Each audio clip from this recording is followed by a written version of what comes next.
Namaskar, welcome back. Viewers, earlier this week, you have all seen how the Dharm Dhwaj, the saffron flag, was raised by the Prime Minister, the RSS chief, and other dignitaries at the Ram Mandir in Ayodhya Ram. This was not just hoisting of a flag. It was the reclaiming, the reawakening of India's cultural glory, its selfhood, if I may say so. But this is an effort which is not limited to one mandir or any one event.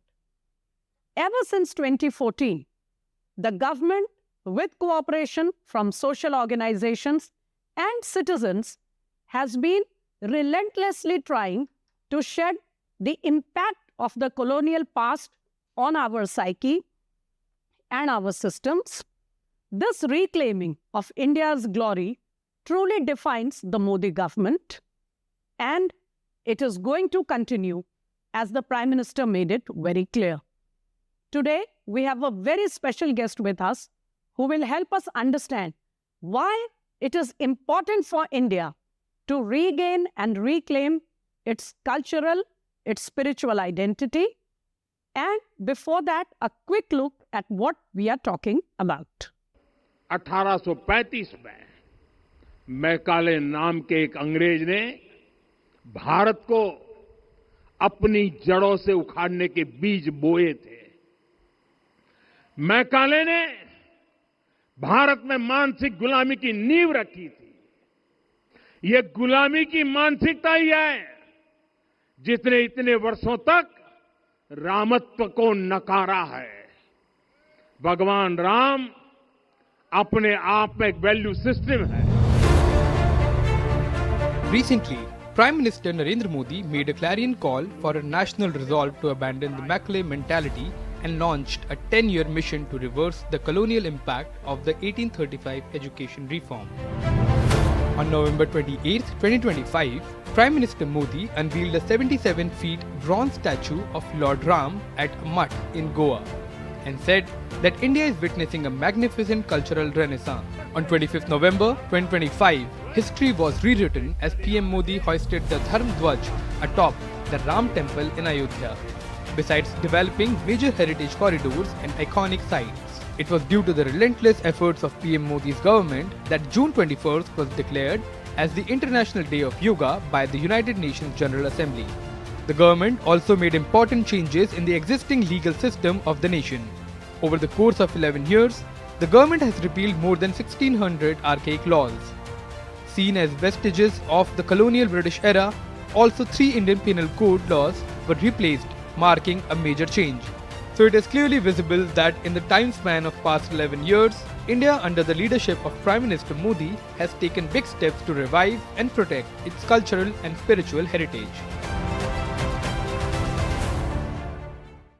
So now you have an idea about how the government's efforts is not limited just to one temple or one religious complex. It encompasses the entire governance system, including education and our legal system. As promised, I have a very special guest here with me in the DD studios. Let me introduce you to J. Nandakumar, ideologue, thinker, prolific author, and the founder of Pragya Pravah, a unique think tank in its own right, which has been relentlessly trying to engage with the younger generation and people in the society who can help us regain our selfhood. Namaskar, Nandakumar ji. Namaskar. Very happy to have you, sir. And if I may begin, sir, let us begin with what happened this week. Surely, it is a kind of a path-breaking moment when, after a struggle of more than 500 years, the Dharm Dhwaj, signifying India's cultural identity, was raised atop the Ram Mandir in Ayodhya Ram. In your eyes, how important an event it is for the selfhood, as you say, and the identity of Bharat? Namaskar. Position which I hold in Prajna Pravah, which you have mentioned, I am not the founder, sorry. I am the present coordinator of Prajna Pravah national ways. Of course, this is the clear announcement of the cultural reclaim of Bharat. See, I'm just remembering one of the lines from the famous poem written by William Wordsworth, the Prelude, in which he's starting it with this line, "Bliss was it in this dawn to be alive." So every true Bharatiya is feeling like that. To be alive in this dawn, this Prabhat, this Bhor, it is really a bliss and also a blessing. See, for the last 500 or more years, we were all suffering a collective agony. We were being saved from that collective agony and being raised to a collective bliss. That is this moment. See, as far as a country's swatantrata or independence is considered, the word swatantrata has got two parts. That is, first is swa and then tantra. Tantra is the methodology, system or something like that. Swa is the selfhood. If a nation can be considered as swatantra, it should have the capacity or the swatantrata to apply its sotwa or selfhood in all walks of life, no matter whether it is in the cultural field, in the educational field, in the industrial field, in the legal system, in the agriculture planning, and planning in total, everywhere, that nation's selfhood must be shown, must be seen. If it is not properly shown or seen, we cannot claim, we cannot say that we are Swatantra. In that way, one by one, though we have got the political freedom in 1947, August 15th, but everywhere, we were all feeling that the colonization was still existing. One by one, we were being freed from that colonial clutches. This is that moment. For the last 5 centuries, we were all feeling that an invader attacked our national prestige, national pride, and distracted one of the most important centers of Bharatiyas. I would not call it as a religious center alone. Okay. It is our national center, Ramajanma Bhumi or Ayodhya Ram Kshetra. It was the cultural and spiritual center of the whole world at that point of time. It was purposefully distracted, and that in that purpose, in that particular point, the invader has constructed a structure which was disputed for last 500 years. That dispute structure has been removed, and in that place, the symbol of national pride has been constructed. I do consider this particular temple as the symbol of our national pride, our national freedom. And now the whole construction was fulfilled, and the announcement of that completion of the construction has been made through the hoisting of Dharm Dhwaj there. Nandakumarji, there is a question. If you look at the technicality, we gained independence in August 1947. Okay, until then we were ruled by foreign powers and there was a limit to what we could do. Since 1947, why could what we have done now not have been done? Do you think we wasted these 7 decades and we did not do what we should have started in August 1947? Definitely we have wasted a long time. Every country in the history, in the nation, in the whole committee of the nations of the whole world, we could find out that whenever that nation was freed from their masters, colonial masters, you are correct, the colonial masters, and the first and foremost thing each nation did was to decolonize their nation in every aspect. You can go through the constitutions even made by so many of the foreign nations became free, definitely during our times also, in our freedom time. They have made it a point that this constitution must stand for the decolonization.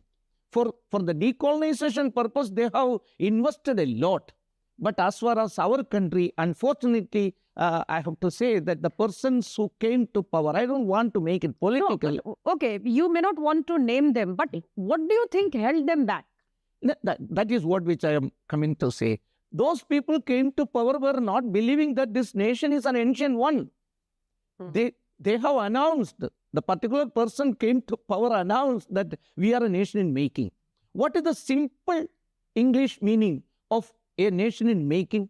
It means, as far as my English knowledge is concerned, it was not a nation. It is not a nation. It may become a nation in the future. See, I am opening this door. What does it mean? It is in a closed position. We are in a process of opening it. So the thing is that the person or persons or the system at that time, that ecosystem, were not believing that this nation is an ancient one. It was there right from the beginning of the written history, or maybe beyond that. They are not ready to believe that in Veda it is being recorded that Mata Bhumi Putroham Prithivya. They were considering the Puranas. It has been mentioned that Uttaram Yat Samudrasya Himadre Chaiva Dakshinam Varishantat Bharatam Nama Bharati Yatra Santati. So, right from Vedic period, Puranic period, Upanishad period, we were a nation.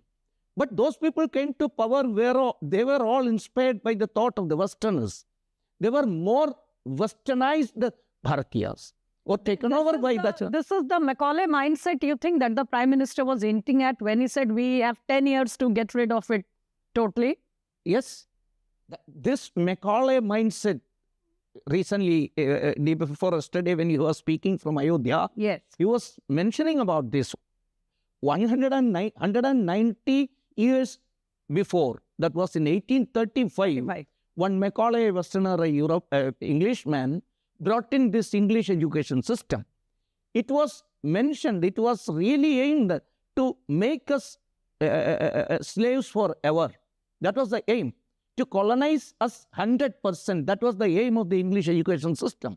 Eradicate the Sanskrit education system, eradicate our well-furnished, that beautiful tree, the name which has been given by none other than Mahatma Gandhiji about our education system. It has been uprooted, and this English education system has been imposed upon us. We were not able to eradicate that when we got freedom. So now, Mananiya Pradhana Mantriji has made a target. We have got 10 years more. 10 years more. But that means when we reach 2035, we have to eradicate the last traces of colonization in the education system. There is a section in the country, since that day they have been questioning why the Prime Minister was there in this supposedly religious event. And some have even pointed out that it goes against the secular credentials of our country, our constitutions. Do you believe, after so much of study that you have done, I have read your books, Hindutva in Changing Times, Swa, The Struggle for a Nation's Selfhood. These books are very thorough works in our struggle for discovering ourselves.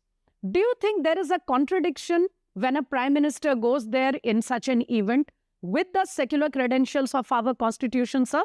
Nowhere. There is no contradiction in doing such a hoisting of the Dharm Dhwaja. Dharm Dhwaja represents Bharat, not a particular religious worshipping method. Those people who are being taken over by the pseudo-secular view about a nation, they are complaining, they are saying these type of statements, making these type of statements that participating in the Rama Janma Bhoomi and hoisting the flag is a religious thing. Our nation's culture is being shown there. It is not the religion. They are considering or somewhat equating our culture with the Western religion. Ours is not per se a Western religious concept. Ours is entirely different concept regarding the culture, the civilization and everything. There the religion means what? The Abrahamic religions, they were saying that, okay, you should have one God, you should have one worshipping method, you should have only one Grantha and only one prophet. Here we say, in Rama Janma Bhoomi itself, if you are entering, there are Sapta Mandiras. Sapta Mandiras, Valmiki's Mandira, Vyasa's Mandira, and also Vasishta's Mandira and Agastya's Mandira also. Ahalya's Mandira, a temple was also there. there we are not saying, insisting that you should worship only Ram. There is Shiva, there is Annapurna, there is Ganapati. Every God can be worshipped in a Hindu temple. That is the speciality of this nation. Yes. The original constitution, it was clearly depicted. Sri Rama was representing the national ethos. Not only Rama, Sri Krishna is also there in that constitution. It is there, the Shiva. Shiva is also there. Yes. These symbols are not mere religious symbols. All these symbols are the symbols of Bharat. That is the speciality. That's the beauty. The national ethos. National symbols. Nandakumarji, if we may go forward with this conversation, we have noticed some small steps taken by the government, that like renaming of certain buildings, structures, streets also. But beyond these steps, there are some major policy decisions that have been taken. Some of them concern the armed forces, but most particularly the new education policy, which was brought after a very long exercise of getting inputs from every nook and corner of the country. Then we have the 3 new criminal laws, which were meant particularly to shed that colonial impact, which a colonial master had imposed upon us as a ruler. So how do you look at these changes in the policy system? See, national education policy, as you have mentioned, the main beauty and strength of that national education policy was in the first chapter itself. It has been clearly defined that this is a Bharat-centric national education policy. That particular statement itself shows that many policies were there before this, prior to this also. But when it is being specially mentioned that this is the first Bharat-centric, nation-centric national education policy, means what? Till now, through which education policy we were all studied, we were all learned? Somewhat a foreign education policy? It seems to be so. That's why this education policy, which was being placed before the public after a thorough democratic system. Yes. Lakhs and lakhs of people were contacted, not only educationists, Samanya Lok, ordinary peoples were also being contacted, and what education system you need. Actually, it has been talked, it has been discussed, thoroughly discussed. And you think this was the biggest exercise in policy making? No doubt about that. In the whole world, this is for the first time. This much people, educationists, academicians, ordinary people were contacted, and their feedback were being collected, and it has been properly incorporated in this education policy. I'm not saying that everything has been done. There are a lot to be done regarding the language and all those things. Yes, provincial languages were being given importance for the first time. And for the first time, Sanskrit has also been given the most important point. And also integrated study, learning, taking the subjects, all subjects, and integrating it together. Study of the arts. All these things are the first time. And a huge investment for the research purpose. So DMK is saying that this government is wasting valuable public money in promoting a dead language called Sanskrit. This is a dead mentality, which they are, as far as these particular persons, I don't want to name the political party. Fair enough. So, but the point is, these people are thinking in this line. As far as Sanskrit is concerned, it is a Amrita Bhasha. It is an eternal Bhasha. That's why it is being called as Deva Bhasha. You may believe or not, right from the beginning of our history, Sanskrit was there. In Sanskrit only, our scientific heritage has been properly recorded. It is there. And that Sanskrit is being, announced by great leaders like Swami Vivekananda and Mahatma Gandhiji, Bhimrao Ramji Ambedkar, and all have stated that Sanskrit, the mother of all religion, mother of all languages. That is Sanskrit. Through this Sanskrit can only we enter into the true knowledge treasure of this Bharat. And Sanskrit cannot be considered as a mere language even. It is a subject as physics or chemistry or something. That much strength is there in that Sanskrit. See, you may like it or not, but talking against a particular language used for a knowledge creation, that is actually, that's why I said that their mentality, their approach towards the culture, it is dead. I want to bring your attention to one thing which is related to this India's reclaiming its cultural identity, its ethos, and that is there is a lot of activity being reported from foreign campuses, from think tanks and organizations. There is a whole group of people who have been continuously attacking our country and saying that India is not the India it was anymore, and it has given up its secular identity, and now India is becoming, they have given a very narrow, a very dangerous definition of Hindutva, and we are seeing a lot of programs and events being organized about it. How do you think we should answer these people? And do you think this is political in nature, or is there something more to it? See, for understanding it properly, this narrative, the anti-Bharat narrative, which has been unleashed by these forces, you could find out so many examples in our history also. Prior to the freedom, just before 1947, August 15th, at least 20-25 years, these type of narratives were heard in Bharat at that point of time, because the anti-Bharat forces, the communal forces, they were raising these type of slogans. It is not a new phenomenon. They were saying... No, but they were Indians. That's it. They were Indians at that time also. They were the fundamentalist group. They were raising this very complaint against Congress at that time. Do you know? The Congress is being complained that Congress is a Hindu party. Congress is standing for that. Gandhi is so. Ye sab bata rahe the. And they are not ready to recite Vande Mataram. They are not ready to raise the Tiranga also at that time. They were saying these are all symbols of Hindutva. So where are they now?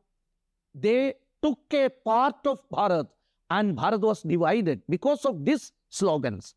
Now when we are seeing these or hearing these type of slogans from the premier education institutions, we have to be careful enough to stop this if you want to stop a further partition of the nation. The very same forces who raised these slogans, the communist leftist group was also supported these communal elements at that time. The very same forces has come together, unholy nexus has been formed again. So they are aiming to destroy Bharat, to dismantle Bharat, to balkanize Bharat. They knew which force is to be destructed. The force which is binding this Bharat together. Just like Netaji Subhash Chandra Bose has mentioned in his biography, in its introduction itself, he said, he wrote a particular sentence. You go to south, you go to north, you go to east, you go to west. Wherever you go, Bharat is one, India is one. What is that cementing force which cements us together? That is Hindutva, Hindu, Hindu, Hindu. This has been mentioned by Netaji Subhash Chandra Bose. And sadly, this is one sentence of Netaji which we never get to hear being quoted anywhere by any of the intellectuals. But I am afraid, Nandakumarji, we have very little time left. I have totally run short of time in this wonderful conversation. Very quickly, we saw the Sarasangha Chalak at the Ram Mandir event this week. Since you are closely attached with the Sangha, will you very briefly tell us how valuable has been the contribution of the RSS particularly in helping India regain its cultural identity, its ethos, which is finally becoming visible now? RSS was founded in 1925 for this only, to reclaim the actual cultural ethos of this nation. That's why it is being defined in this way. RSS is an evolution of the global mission of Hindu nation. This Hindustan's mission is to be fulfilled. For that purpose, one evolution has happened in Bharat. It may be this bit complex, that sentence, but this is a poetic line which has been made by one of the founders of RSS. He has made it very clearly. This is an evolution happened in this Bharat to make it strong enough to fulfill its duty towards the whole world. So we have got a global mission that can be fulfilled only through our strength, and that strength is totally depending upon our culture. How we can reclaim our culture. The foreigners who invaded us, they tried to suppress, tried to destroy our culture, our civilizational ethos. So RSS is trying to regain it. For that purpose, one organization was founded, and that organization is totally depending upon man-making. That particular personalities which are being created, they are working in different fields of national life. One such area is this cultural field or our dharmic field. And as a part of it, they have decided those people who are working there, especially sannyasins and all, they have decided to reconstruct Ramajanmabhoomi Mandir. And the decision were taken by those people working in that particular field, and RSS quite naturally supported it through a resolution passed. And right from that moment, Sangha was very much behind that, and we were very happy and proud enough to say that Sangha Swayamsevaks have also played a role. I am not saying that RSS alone played. Many persons, including our sannyasi leadership, our cultural leaders, even literary figures, so many people, cutting across the political lineage, so many people have associated with this. RSS also played a role. I am not claiming that everything has been done by RSS. Yes, we are in this field. We will be here to give this inspiration to the whole Bharatiyas, and through which Bharat is being strengthened, taken it to the pinnacle of the glory, as from our language, Param Vaibhavam Netum Etat Swarashtam. Dharma, Sanskriti and Samaja is to be protected, and through that Bharat is to be strengthened and taken to the Param Vaibhava, that is the pinnacle of the glory. Yes, and as you have pointed out, Nanda Kumarji, this is a lofty goal, and it's not going to be easy considering we have wasted at least 7 valuable decades after independence. But it should be a matter of satisfaction that now this work is on at full pace, and the Prime Minister has given us 10 years to the Bharatiyas to shed that colonial, the Macaulay mindset, which was imposed upon us with such a dangerous design. On that note, J. Nandakumarji, thank you very much for finding time amidst all your engagements for this DD India Media Scan show.